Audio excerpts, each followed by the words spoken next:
How's it going, guys? Welcome back to another video. It's November, so it is the 50% off Barnes & Noble Criterion Collection sale. I picked up a few so far this month. I've been trying to hold back a little bit and not go too crazy. So this month, I've I've, I've dialed it back quite a bit. But that being said, so far I've still got a pretty decent haul. I think where are we at? 5 films right now. So I figured I would go through and talk about them. And yeah, anyway, it's a great time, man. I love the 50% off sales. And it's tough though. I would love to go to more physical stores and Barnes and Noble, but the I live in Pittsfield, Massachusetts, so the Barnes and Noble in Pittsfield is not adequate as far as it's not the Barnes and Noble near where I live, it just has very little films. The selection is very slim. They don't have like a designated media section. Some Barnes and Nobles, a lot of Barnes and Nobles, at least back in the day, and I feel like a lot of them still do, just in certain areas, have like a designated media section. Like it's almost like a whole entire separated section from the rest of the store. The one near my house has like a little area right in front of the coffee shop, and yeah, there's a tiny.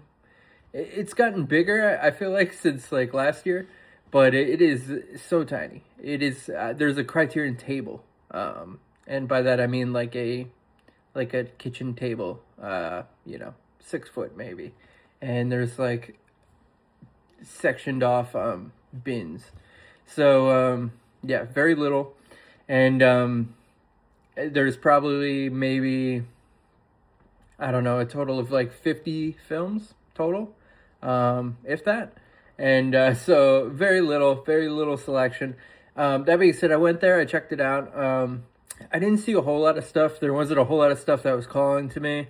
And like I said, this month I really didn't want to go crazy and like buy a bunch of stuff. I wanted to be kind of selective in the films that I pick.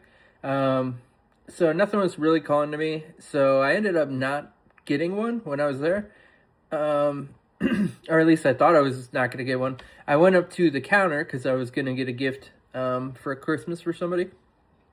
And when I was at the counter, I saw that there was more Criterion films behind the counter. So I was like, "Oh, you have more Criterion films here?" And they were like, "Oh, yeah, we do." And they didn't even know that they did. They were like, "Oh, somebody." The woman was like, "Oh, somebody was asking about this film earlier. I didn't even know these were here." So that's a little tip. If you are going to Barnes & Noble to get a Criterion, they have more selection. A lot of times it's like the newer stuff and also the like more expensive stuff. So like box sets, 4Ks, things like that. We're back there. So before I left, I was able to get my hands on Guillermo del Toro's Nightmare Alley. So this is a Guillermo del Toro film that came out in 2021, and this has Bradley Cooper in it. It's a remake of a older film that actually is in the Criterion collection as well, the original Nightmare Alley, which I have not seen. I have seen this. I think I've only seen it once, and I definitely remember enjoying it. But I'm not entirely sure where it ranks as far as Guillermo del Toro movies for me. So I definitely want to give it a rewatch and check it out. This particular one is in 4K. This is the 4K. And it also has 2 versions of it, like a regular theatrical color version and a black and white extended version. So I'm actually really excited to check out that. Supposedly, from what I've heard, Guillermo wanted it to be black and white originally, but the studios, didn't feel like that was going to make money. So he wasn't allowed to make it black and white. So I definitely want to check that out. Yeah, it's kind of got this old school. Yeah, it says noir fatalism. So perfect for November. A lot of people consider I think they call it Noir-vember. They like to watch a bunch of noir films in the month of November. So this is perfect for that. But yeah, I'm excited to check this out. It is the extended version's 9 minutes longer. Like I said, it's black and white, so it's not in color. But there's 4Ks. I think there's 2 discs in here. There's a bunch of special features on here, including there's new audio commentary on the extended director's cut featuring Del Toro, new documentary on the film, so there's a whole documentary on here. There's a new introduction by Del Toro and the different versions of the film, new conversation between Del Toro and actor-producer Bradley Cooper, new conversation between Del Toro and co-screenwriter Kim Morgan. Then there's a couple trailers. There's obviously an essay. So, yeah. I will show you. This is, before I forget, this is spine number 1286. So, there's that. I don't know if you just saw that, but the inside of it, this is what the inside cover. Ooh, there's a big, it's not the end of the world, but there is kind of a big ding on this corner, like a big dent. But it is what it is, you know. Like, these things happen. Anyway, this is this is the back. And then this is what the booklet looks like. It says, "Examine thyself, sinner."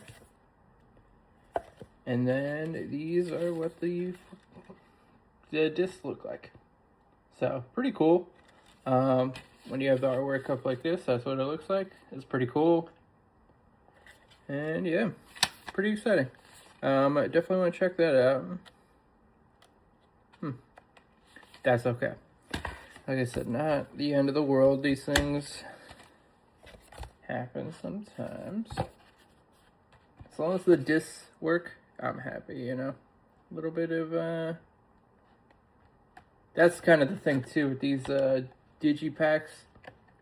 There's a lot of, like, finagling to getting inside and stuff, and it's probably why it got dented. Just pieces of paper. See, even now, it's, like, pretty tough to get back in. Anyway, I've been rambling for, like, 8 minutes. Look, oh, man, this thing is tight. There we go. Yeah, I can't imagine this thing's gonna hold up. There's already, like, a bunch of little, like, dents and bends into this thing. It just, like I said, I think it is what it is with those. But that's Nightmare Alley. I'm excited to check that out. And let's move on to the next one. So that was the only one that I got in a physical Barnes & Noble. There's another Barnes & Noble about an hour away from where I live. I'm going to go check that out at some point during the sale, just because it actually seems to have a decent selection, just based on online. I was able to look and be like, oh, these are in store, and there's way more things in store there versus where I live. Anyway, luckily, Amazon, it also does a 50% off sale for this month, so I was able to get some deals on Amazon. So let's go through those. First one up, I always hear very good things about this. A lot of people recommend it online, so I figured I would check it out. It's spine number 432 and has a really fancy digipack case. This is Mishima, A Life in 4 Chapters, a film by Paul Schrader. So yeah, this movie came out in 1985, and it's a Paul Schrader film, and I don't know much else about it. I think it's yeah, it's supposed to be kind of this almost psychedelic, really visual. I think there's a lot of like vignettes, or like there's multiple. I mean, A Life in 4 Chapters. I think there's multiple sections to this film. It's a Japanese film. It is 121 minutes long, and it's got some black and white and some color in it. That is all I know. I don't really want to read too much about it. Like I said, everyone who talks about this film says it's amazing. So, yeah. That's what the inside looks like. Very cool. This is the booklet. Very nice artwork. Decently thick book. Yeah, it's just a really nice, everything looks really nice on this. So, very cool. I think it's a very, it's a visual film. And the cover shows that, the case that they have here. Let's see what the special features are real quick. Let's see if we could get this one. I think this one goes in, yeah, this one goes in much easier than Nightmare Alley. Yeah. So, on here we have 2 alternate English narrations, including one by actor Roy Scheider. Roy Scheider. Is that guy the guy from Jaws? I don't know. Audio commentary featuring Schrader and producer Alan Pohl. Program on the making of the film featuring Bailey, producers Tom Luddy and Mata Yamamoto. Yamamoto.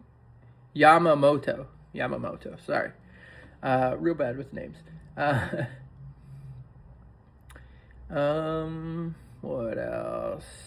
Program on Yukio Mishima, featuring his biographer John Nathan and friend Donald Ritchie, and there's an audio interview with co-screenwriter Chico Strader.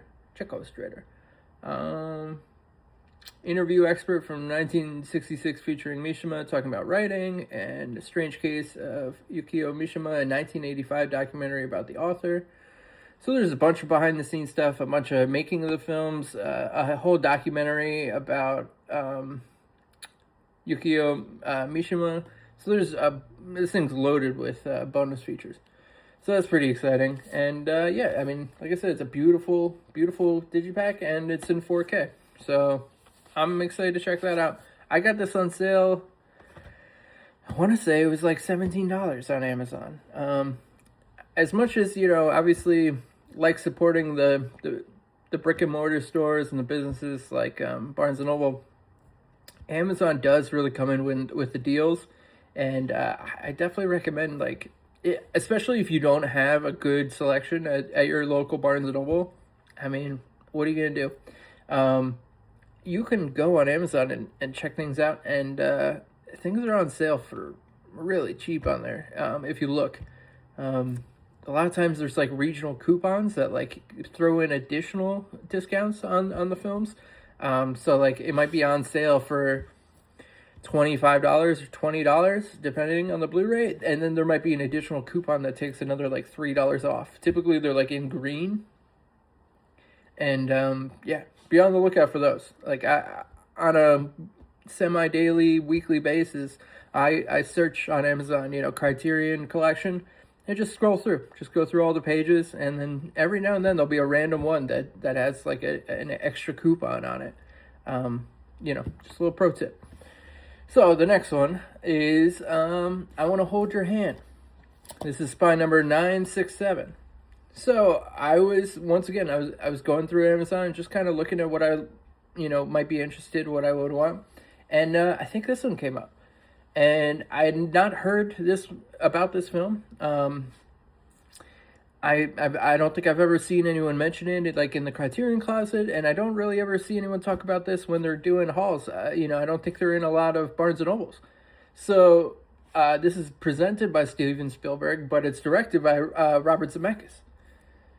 So, I mean, Robert Zemeckis is one of the best directors of anyone's time, He's come out with amazing films. Particularly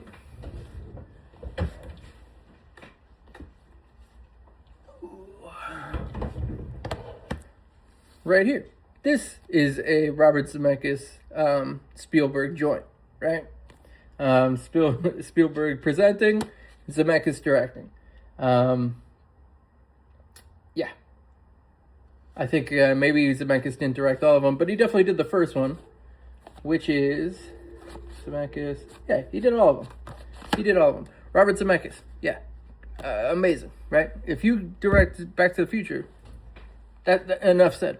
But he's also done other great films.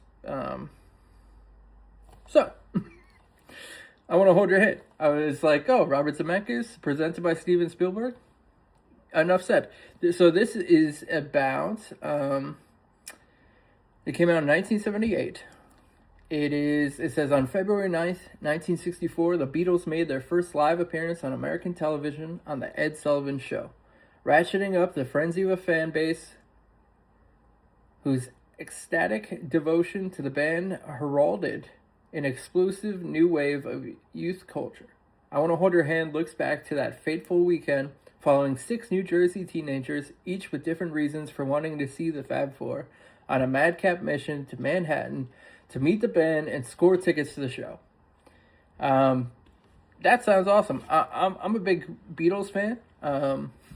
I enjoy their music, and just that plot sounds great. There's a film from the 90s, late 90s, called Detroit Rock City that I've seen, and am a big fan of, and it's basically this exact plot, but instead of Beatles, it's the band Kiss. And it's filled with Kiss songs and rock and stuff, and it's a kind of a wacky teenage coming-of-age story, road trip movie, buddy comedy. I'm sure Detroit Rock City took its plot and kind of style from this movie. Took its inspiration right here. So, sounds great. I'm all in, so I definitely want to check this out. I don't know anything about it other than that. But enough said. Robert Zemeckis, Spielberg, the Beatles, that plot, I'm in. So I'm really hoping that this is a good time. It sounds like it's going to be up my alley. So this is Zemeckis' first directorial debut. That's redundant. This is Zemeckis' directorial debut. This is Robert Zemeckis' This is Robert Zemeckis' This is Robert Zemeckis' This is Robert Zemeckis' directorial debut. That is a tongue twister. Say that 5 times fast. Just see if you could say that 5 times fast. Robert Zemeckis' directorial debut. I can't even say it once. Anyway. I'm stoked to check this out. I definitely want to check this out soon. It's by number 967. I Want to Hold Your Hand. And nobody really ever talks about this. So maybe there's a reason. Maybe it's awful. But all of these things sound great. So I want to check it out. I'll let you guys know when I do. Hopefully it's great. All right. So these next ones are going to be pretty quick because I know very little about them. There's a few Blu-rays from the Criterion Collection that are very cheap, much cheaper than all the other ones. So typically on a sale for Criterion, if it's a 4K movie, most of the time it'll be on sale for $25. And if it's a Blu-ray film, it'll be on sale for $20. Now there's some outliers, give or take, but these ones are generally much cheaper. And a lot of times it's because they're kind of earlier ones and they didn't have a lot of supplements on them. So not a lot of bonus features. So this one is spine number 610. This is called The Organizer. I believe I've heard somebody say that this is a really good film somewhere in the zeitgeist. Maybe it was in the Criterion Closet. Maybe it was, just somebody doing a haul video and they were like, oh, this is a good film. That's about all I know about it. It says, in turn of the 20th century, Turin, an accident in a textile factory incites workers to stage a walkout, but it's not until they receive unexpected aid from a traveling professor that they find their voice, unite, and stand up for themselves. This historical drama by Mario Monicelli, brimming with humor and honesty, is a beautiful and moving ode to the power of the people and features enraging, naturalistic performances, cinematography by the great Giuseppe Rotono. Rotundo. Me with names, I don't know. And a multi-layered Oscar-nominated screenplay by Monticelli, Agenor Incroci, and Furio Scarpelli. Lots of Italian names in there. But this is an Italian film. It came out in 1963. It's 130 minutes long. It's black and white. And yeah, there's very little bonus features on here. It's just there's an introduction by Mario Monticelli from 2006. That's it. And then there's an essay in here. But yeah, it's my number 610. It's called The Organizer. I don't know much about it. I'm hoping it's good, but I am looking forward to checking that out. And yeah, like I said, that was on sale for like $13. And then not with a coupon or anything. It's just $13. So, I mean, $13 Criterion, gotta grab that. Kind of the same thing with this next one. I think it was also about $13. This is spy number 792. It's called Bitter Rice. This also kind of sounded like a noir film. It says, during planting season in northern Italy's Po Valley, an earthy rice field worker falls in with a small-time criminal who is planning a daring heist of the crop, as well as his femme fatale-ish girlfriend, played by the Hollywood star Doris Dowling. Both a socially conscious look at the hardships endured by underpaid field workers and a melodrama tinged with sex and violence.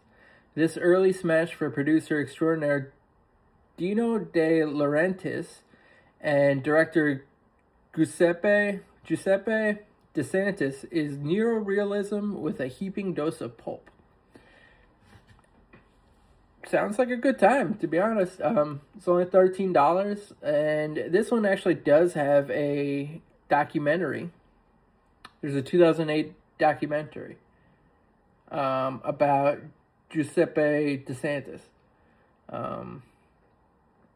who is the director. Yes, so there's a documentary about the director that came out in 2008 by screenwriter Carlo Lazzani, and there's an interview with Lazzani from 2002.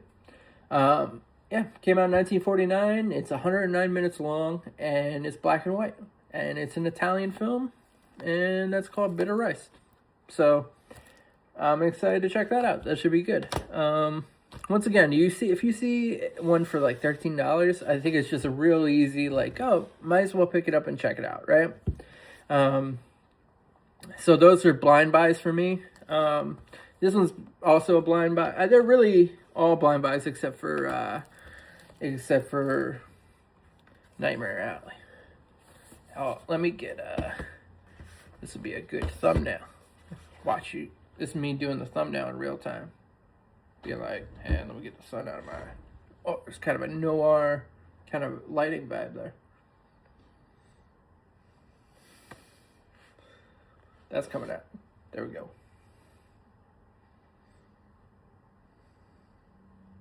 Is that good? All right, that's the thumbnail. Yep. So I'm excited to check that out. So that's 5 films. I might pick up 1 or 2 more this month. I'm not trying to go too crazy. I might get a box set. There is The Adventures of Anton something. I know that has the 400 Blows film in it, along with a few others, and that's in 4K. I might get that box set. I've been kind of eyeing that. I've also been eyeing the One Car Y box set, but I'm afraid that they're going to release a 4K version of that box set, especially considering that In the Mood for Love has a 4K edition out, and The Chucking Express, I think, also has a 4K, and that's 2 of them that are on there.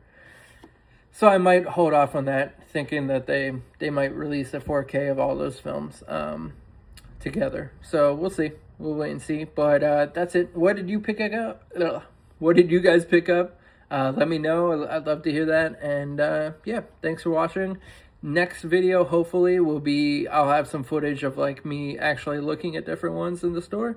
But we'll see. We'll see how I feel. And yeah. All right. I will see you on the next one.